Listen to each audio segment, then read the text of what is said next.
Yeah,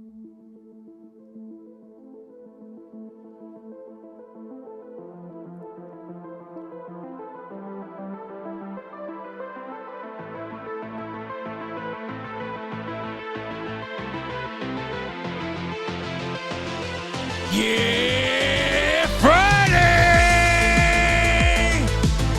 Welcome to the Ranting Weight Watcher podcast, the future #1 weight loss podcast in the world. I am your host, Donato Russo. I hope you enjoy the show today. If this is your first time here and you enjoy the show, please like, share, comment, and subscribe. If the podcast app you're listening on allows you to rate the show, please leave a 4-star or 5-star rating. Any rating is greatly appreciated. This is episode 88. We got a great show planned, so let's get into this. Journey updates. Well, not a great week. We went up 0.75 pounds this week. For the month of April, we have lost 3.6 pounds. Total since January 2019, we have lost 144.2 pounds. Total pounds remaining to get to the milestone of 150 is 5.8 pounds. Total pounds remaining to get to the 175 milestone is 30.8 pounds. And the total pounds remaining to get to the 200-pound milestone is 55.8 pounds. We are officially in week 9. We're about midway through of this diabetic experiment. And I had a whole bunch of things planned to bring Sunday to within my point value. And it was supposed to start on week 9. Well, I'm here to tell you that no matter how good the plan is, no plan survives first contact with implementation. I believe that wholeheartedly. We approached Sunday, and I found out that we were having friends visit from New York. The plans for this Sunday were changing. We were going to be with them, have them over for dinner. So Sunday came, and I finished breakfast late on Sunday, probably between 10:30, 11 o'clock. I finished breakfast and said to myself, okay, well, if I finish breakfast and they're supposed to come here at 3, what's the big deal, right? I'll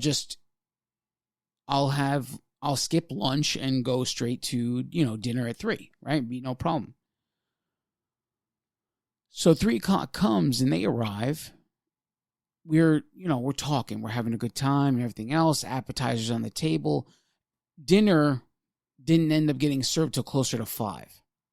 I thought it would be not too far after 3.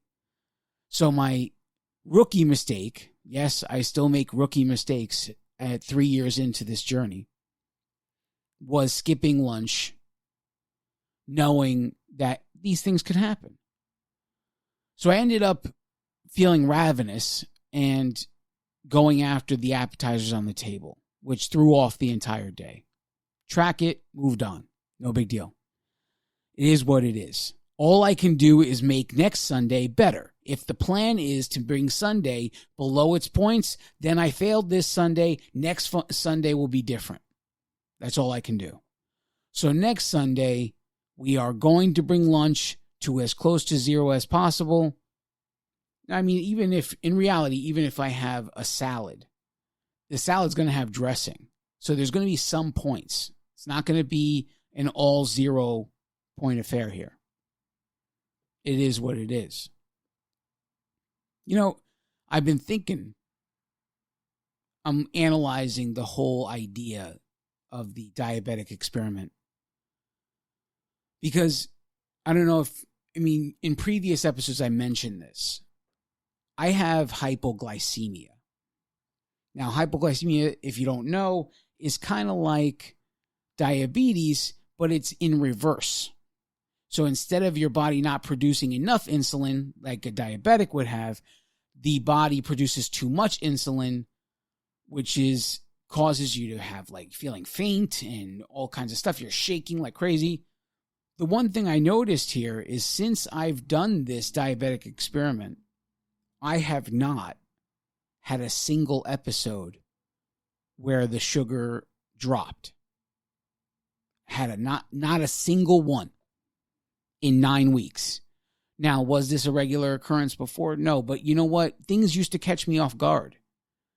I would eat, and it would take a combination of things, and then all of a sudden it would happen.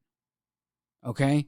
So it wouldn't be just one thing. Like the very first time I ever had an episode because of hypoglycemia, it was because I was eating pancakes. This was before I even knew I had hypoglycemia. I was eating pancakes at a restaurant, and about 2 hours after we had the pancakes, I was like ready to faint. I felt all kinds of weird. Ended up going to see a doctor, finding out about me having hypoglycemia and all this stuff. And so the one thing the doctor said to me, listen, the best way to deal with this is to stay away from the sugar. Because if you don't eat the sugar, you don't have the problem. I managed as best as I could since that point on, where here and there I would have an episode, and it would be because I combined things, so I never went after pancakes again because I was too afraid of the syrup versus, everything else.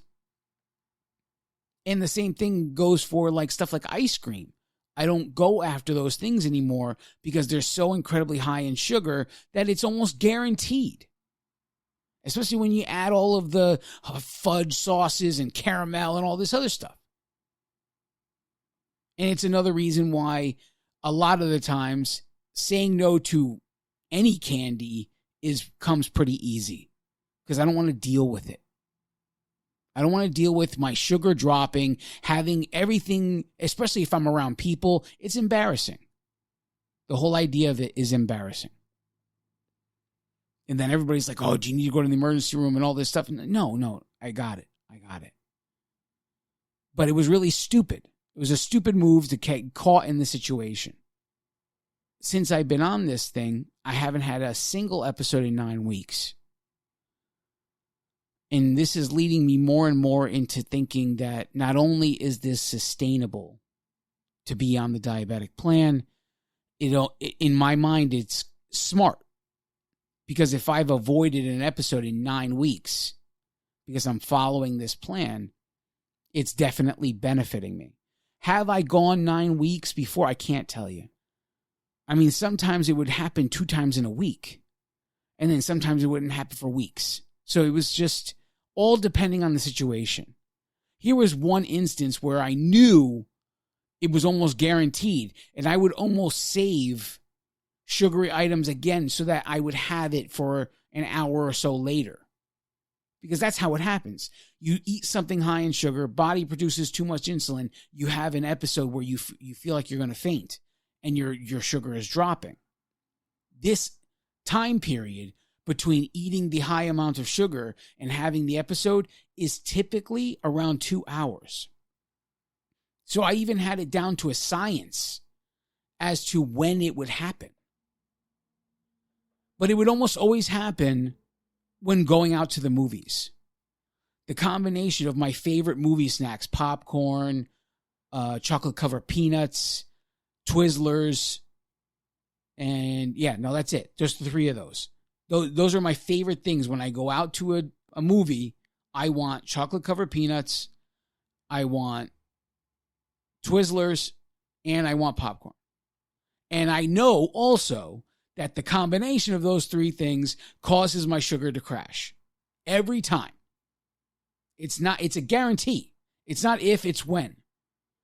So I even got it down to a science of keeping a few of the Twizzlers in my pocket or a few of the chocolate-covered peanuts so that when I came close to the 2-hour mark, I pop a few of them and then my body wouldn't go through the episode.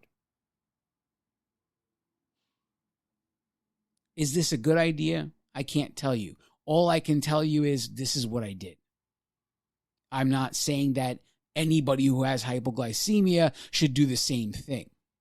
I'm just telling you, I was given a situation, and like so many people in the world, when they're given a situation and they love the thing that the situation is caused by, they rationalize or they create scenarios where they have to deal with it. So instead of eliminating, they adapt their lives to make a sugar crash a normal occurrence. How do you deal with the sugar crash so that you can still go out to the movies, eat your favorite snacks, and move on with your life and not have an embarrassing moment? That's what I did. That's how far I went. That's far, and I still do it. Still to this day, we don't go to the movies that often, but especially not in the last 3 years. But when we do, I want those 3 things. Something about those 3 snacks. You got the popcorn, has a little bit of salt. You got the chocolate-covered peanuts. I think they have brands that have salted peanuts that are chocolate-covered. So it's like salty and sweet. That's my thing. Mixing them together. To me, having a sugar drop became a normal occurrence in which I knew I was going to have to deal with. And how would I deal with it? Rather than change my life and never deal with it, I did what I needed to do to adapt to life with it. It's kind of what I want to talk to you about today. I watched a film on Friday night. I was talking to my studio coach, Terry, and she informed me of a film that was on Amazon Prime. And it's a documentary about a man who he did not eat any refined sugar whatsoever. Anything that was sugar related came from natural things, like fruit. They didn't come from the powdery white substance we all love so much. And that documentary is called That Sugar Film, and it's on Amazon Prime. And I would recommend everybody watch this documentary. Because the things this man put himself through, because the entire documentary is him deciding to start eating refined sugars so that you can see what happens to the body when that happens. And some of the notable moments in the documentary, like he's pointing out how he had 4 apples in his hand. He was saying how if he was going to eat these apples, he would eat and get full with tops 2 of them. And he said basically he was pointing out that this is like a perfect package. The apple rolled up into one because of the fiber, because of the sugar. It's sweet, it's pleasing to the tongue. All of these things all wrapped into a small package we call an apple. And then we invent something to make it more efficient.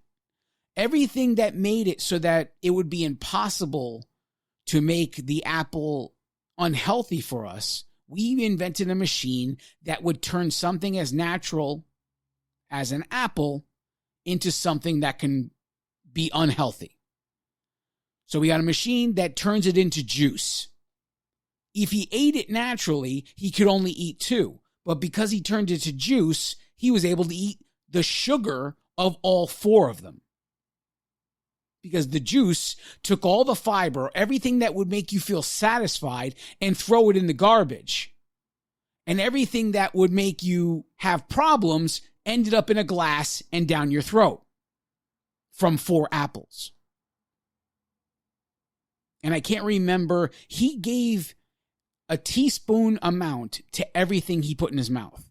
So how many teaspoons of sugar is this equivalent to? Whether it was a natural thing or whether it was a unnatural thing. And he started off with some healthier things that we would look in our lives as healthy. And the documentary goes through the whole fad from I forget what year it was, where it was a battle of what was the enemy. Was fat the enemy or was sugar the enemy? So it came out at that time that low-fat diet was the way to go. And then people started buying all these low-fat items, and then the industry, the food industry, decided we had to make this food taste better. So what they do to all the food, they added sugar to it instead. So instead of ingesting fat, you were ingesting sugar. And he represents all of the things that he eats with how much sugar, showing you how much sugar is in each of the items by spooning it out of a bag that you would, when you go to bake cookies and you need to buy sugar, you buy that 5-pound bag or whatever it is. He did everything by teaspooning measurements out of there to show you what you were eating is equivalent to this much sugar. And there was one part of the documentary where it was called Sugar Comparison Day. And I'll never forget it because, he sat there and he had like a rotisserie chicken or something like a roasted chicken for lunch in a dish. And then he had a sauce. It was a teriyaki sauce. He said, I could use half of this sauce and put it on the chicken and it would taste great. Or I could just do the equivalent in sugar. And I can't remember the amount of teaspoons. I want to say it was 10 teaspoons, whatever it was. But he spooned refined sugar right on top of the chicken. Just spooned it on there. And then he ate it. Because that's what was hidden in the teriyaki sauce that we don't realize. That we don't care to realize, I should say. Because we know it tastes sweet and there has to be some kind of sugar in there. Right? We don't pay attention to those things. And how many of us don't even actually track sauces and condiments when we're dealing with Weight Watchers and the things we put on our food? I'm guilty of it too. This whole demonstration of sugar comparisons, where he could eat something or he could just add sugar to whatever the item was. And it was just disgusting. Absolutely disgusting. And then they demonstrated how the body reacts when sugar is introduced. What insulin does in the body. It's all it's a very visual demonstration in the inside of the body to make you really understand. And, for the first time in my life, as I'm watching this, I started to understand the desire to be on keto. I started to really understand especially in the insulin demonstration of what insulin actually does and how when you cause insulin to be flooded through your blood because you ate sugar, your body cannot burn fat at all. The whole fat burning thing, any fat that's present in the body at the time gets stored.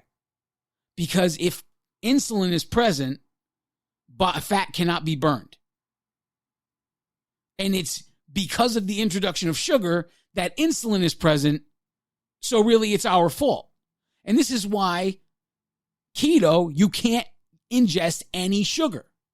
Because the whole point is to burn the fat in your body.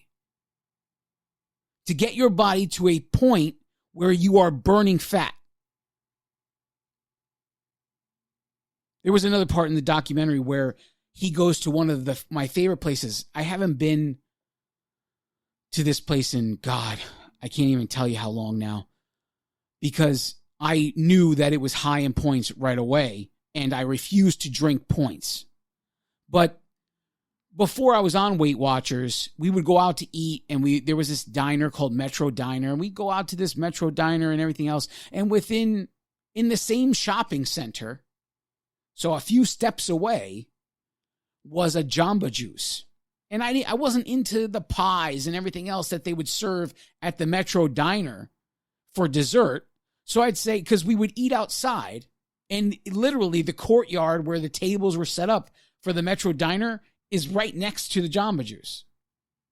So no one would leave the table. I would go to Jamba Juice, get something to drink, some smoothie I wanted, and everybody else would order whatever dessert they wanted from Metro Diner.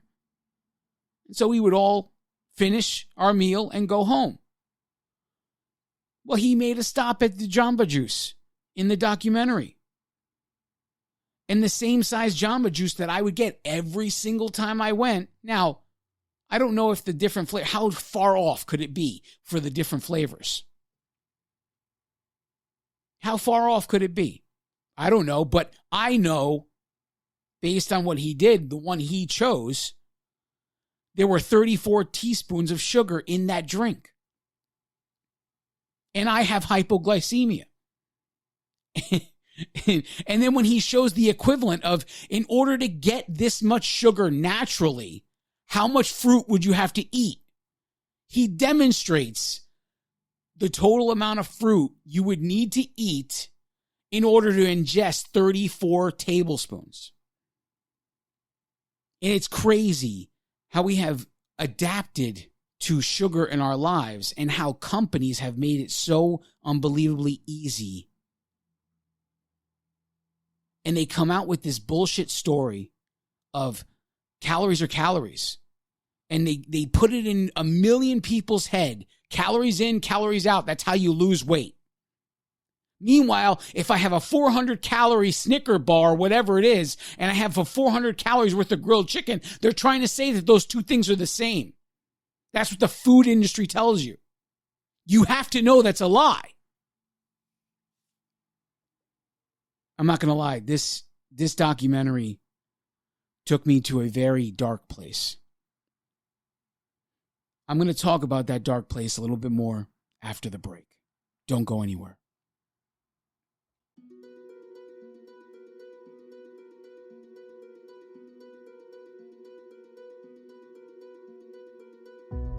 Hello, I'm Donato Russo, and I am the Ranting Weight Watcher. I wrote an affirmation. It's called the Ranter's Creed. I dedicate that affirmation to all of you who are watching.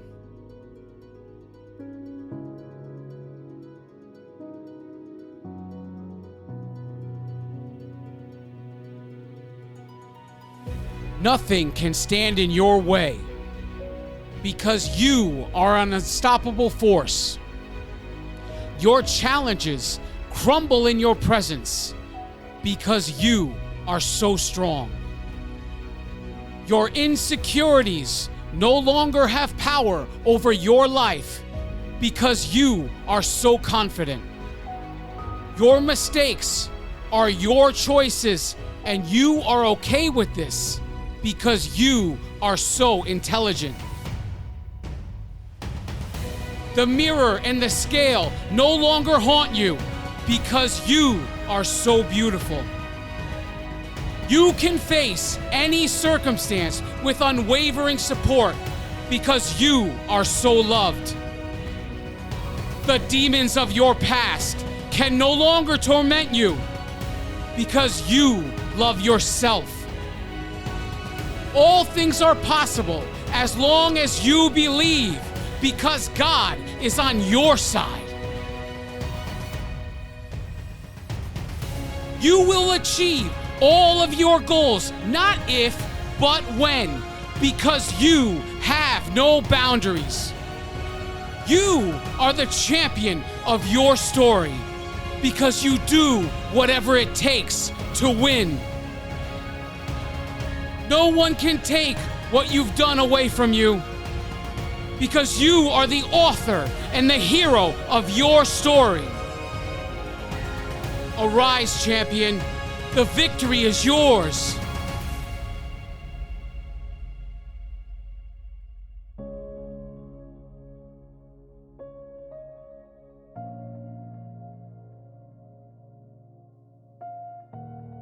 Because you are enough.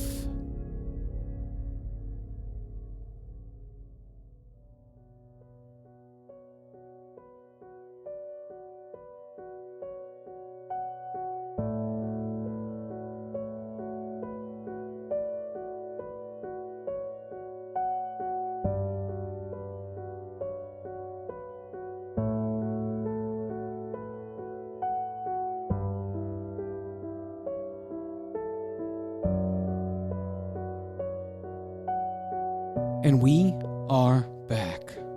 Thanks for sticking with me. So we started off the show talking about a documentary I watched over the weekend. And I told you how this documentary sent me to a dark place. Now, this feeling has been building up. It's not something that just suddenly hit me. I couldn't describe it at first. We're talking about 6 months here that I've been feeling something toward food. Now, I described it before when I didn't really know what to call it. I described it as I feel disgust. Like disgust of my attachment to it. Kind of a thing. I felt disgust toward food. And sick of having to deal with, because really, when you're addicted to food, there's no escape from it. You need food to live. You don't eat, you die. That's all there is to it. Right? It's the only addiction you have to deal with for the rest of your life. I mean, people can walk away from cigarettes. You become addicted to cigarettes, you can walk away from them and never do it again. You can walk away from alcohol and never drink again. You don't need cigarettes or alcohol to live. If you don't have cigarettes and alcohol, you will not die. I'm not saying that you're not going to desire it. I'm saying you will not die. And I'm also saying that you can't do the same thing with food. I would argue that food addiction is the worst of all of the addictions to have. Just because you can't leave it. You need it. You require it. So over the last 6 months or so, I started to feel this disgust toward food, toward my attachment to it. And when I would try to tell people that's the word I would use disgust. I guess disgust is understandable. And then one day, I want to say, 4, 6, 8 weeks ago, something like that. Call it 2 months. I'm in a workshop Saturday morning, and someone in the workshop says that they feel that they're dealing with food resentment. And it was like a light bulb went off in my mind. That's it. That's what it is. It's resentment toward food. And it was just like, that's the best way to describe what I've been feeling. This documentary caused me to go from resentment to hatred. And you know what? As I watched it, I actually watched it more than once. Because there's no way you can get everything from this on the first try. We live in a world where things get our attention way too easily. We're touching our phones like, what? How many times an hour? How many times every few minutes? Our attention spans have shot to shit. And something in a learning experience, we would never grasp the amount of information, especially in this documentary, watching it just once. In the kind of world we are in right now. With social media and all this other crap to distract us. It's ridiculous. So I watched it more than once. So this guy is Australian. Okay? And he's doing this all based on Australian averages. And he feels moved to go do this in America. So he takes a trip to America. And he tries to do the same experiment to keep because the Australian average was 40 teaspoons of sugar a day. And he didn't think it was going to be able to do it. Meanwhile, the first day in Australia, when he started the whole thing, his first meal being breakfast ended up being 20 tablespoons of sugar. And then he goes, that's when it hit him like, oh my God, it's going to be a lot easier than I thought. He came to the point where he thought it would be harder to stay under the 40, to stay at 40 teaspoons a day. And then he came to America, and I think the 40 was right out the door with the sugar that's in everything in this country. And I started to feel bad for the guy, because when he came to America, he had a genuine concern. He actually thought he can help people. And people you can help. But he tried to do it in a way where he was going to the source. He was going to the source like they didn't already know the cause of sugar on the body. Because in this short period of time that he had been ingesting food, everything in his blood went out of the way, went crazy. It went crazy. And he went from being a perfectly healthy individual into ingesting the same amount of calories and be developing fatty liver and God knows what other problems he would have developed, because the experiment was 60 days. And he developed those things in no time. Meanwhile, his calorie intake remained the same. 2,300 calories per day. On the healthy side or on the unhealthy side. And they try to say to you, calories are calories. And if you want to lose weight, burn more calories than you take in. Because that means something. Meanwhile, when he started ingesting all these sugars, he went from a perfectly healthy individual to an individual with all kinds of health problems in a very short period of time. How could that be? How could that be? It was ridiculous. And he went to the companies that create the products. There was a kid in the show, and it's enough to make you want to be sick. But this kid was, from a young age, introduced to Mountain Dew. I mean, into the point where it's being fed to him in a bottle. That's how far it goes. And his teeth were rotted out.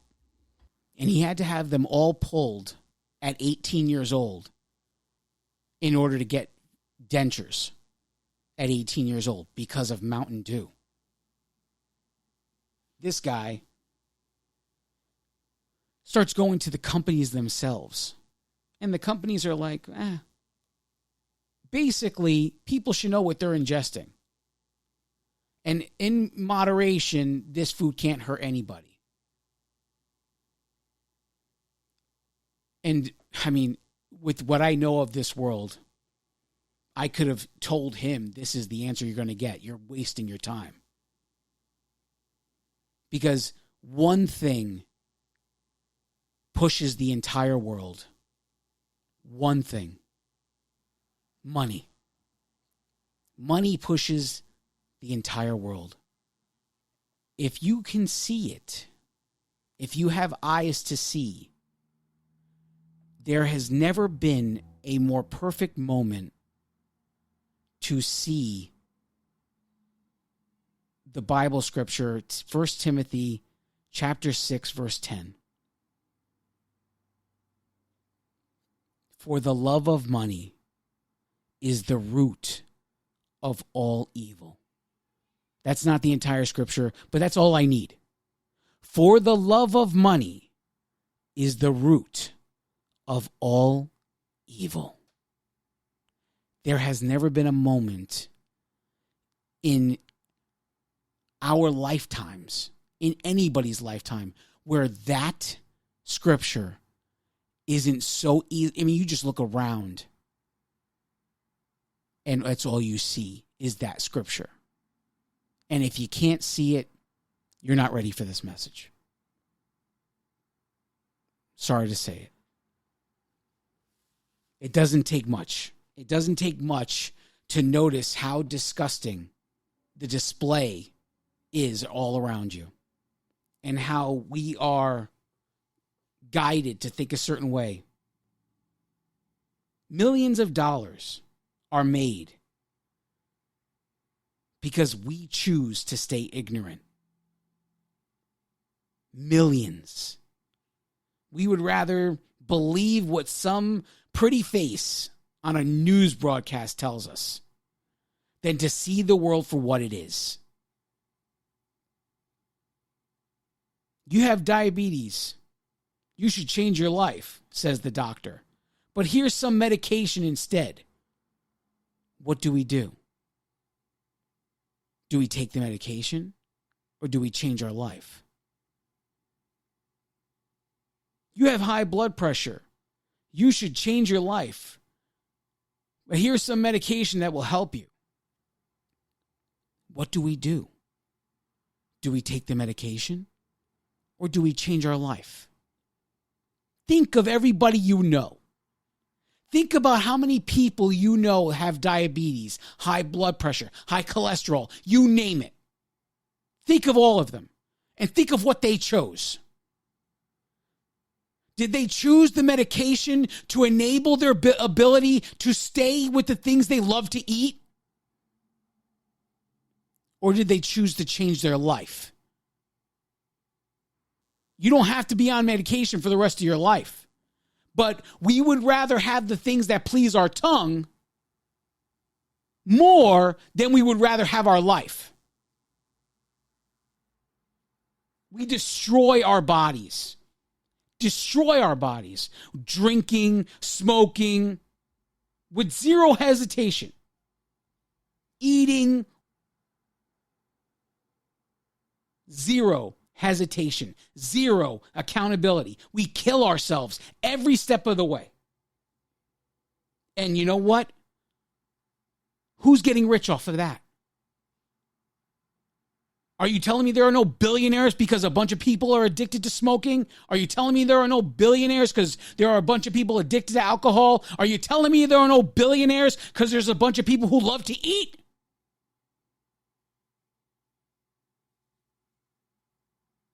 We choose it. We choose to kill ourselves because we love what we ingest more than we love ourselves.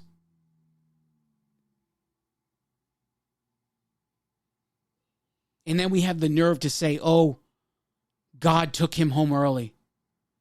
He went home to be with the Lord. It was his time. People are delusional. Delusional. If God had a time and a place where he was coming to take you that didn't have to do with the rapture, if he had a time and a place where he was coming to take you, what would free will have to do anything of it? What would your choice to serve him or not serve him have to do with it if this was the case? God called him home early. No, it wasn't the fact that he ate 4,000 calories a day and got himself a heart attack that sent him to heaven, right? It wasn't those choices, right? It was because God wanted him there. It wasn't because he drank how many bottles of whiskey and decided to get in a car. It was God's time to take him home. Right? None of it is our choices. None of it is our fault. Our time is our time. It has nothing to do with the choices we make. Right? We do all of this to our body. We choose medication to enable us to continue abusing our body.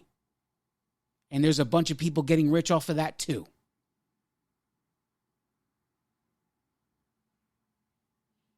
And then the whole world goes into chaos because of a virus. And people are afraid to die. As if dying from a virus is worse than having a heart attack, lung cancer, liver cancer, whatever it is. I don't get it. I don't get it. Dead is dead. Heart attack, gunshot to the head, virus. You're still dead. How is one worse than the other? The end result is the same. We choose to abuse our bodies with all kinds of nonsense. And then we're terrified of a virus. 80% of the dead from that virus were obese. 80%. How many of them would still be here if before the virus existed, they chose to live a healthy life? How many of them could have fixed their lives? Because what 80% dead being obese tells me is that means 80% of the healthy survived. So if we chose health, before the virus existed, how many of them would still be here? Yet we all freaked out because of a virus. Yet we were already killing ourselves every day we live, determined to kill ourselves. Also that the people who remain can say, oh, the Lord took them home early. No accountability. I don't know what to say anymore. I don't know what to say about any of it.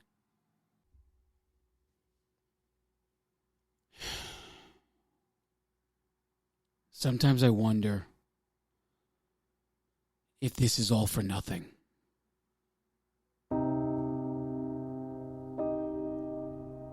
So many people send me emails and messages on various platforms. And so many times they say, oh, you're so motivational. You motivate me. You inspire me. You're so determined.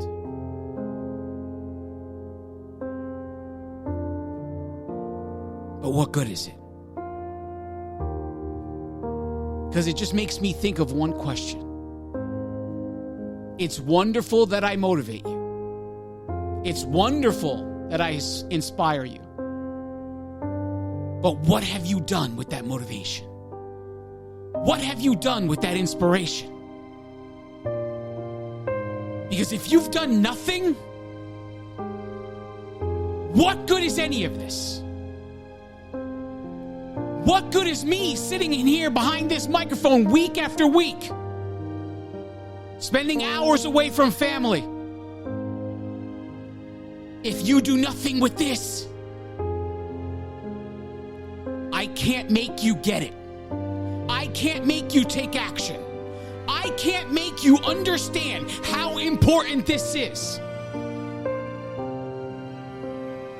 How many of the 80% of obese people that died from this virus, how many of them, if they just grasped the information here and lived a healthy life, how many of them would they be inspiring right now with their change? How many of them would have a wonderful story to tell? Because the virus wouldn't have killed them. And yet, I tell you all of this, and I can't make you do anything. It has to be you. It has to be you that takes the action necessary to achieve what you say you want. I can't do it for you. Just get it. Get this. Get this and know we don't have the time we think we have. It'll be over before we know it. And then what? And then what? time to take action. No more waiting. No more messing around.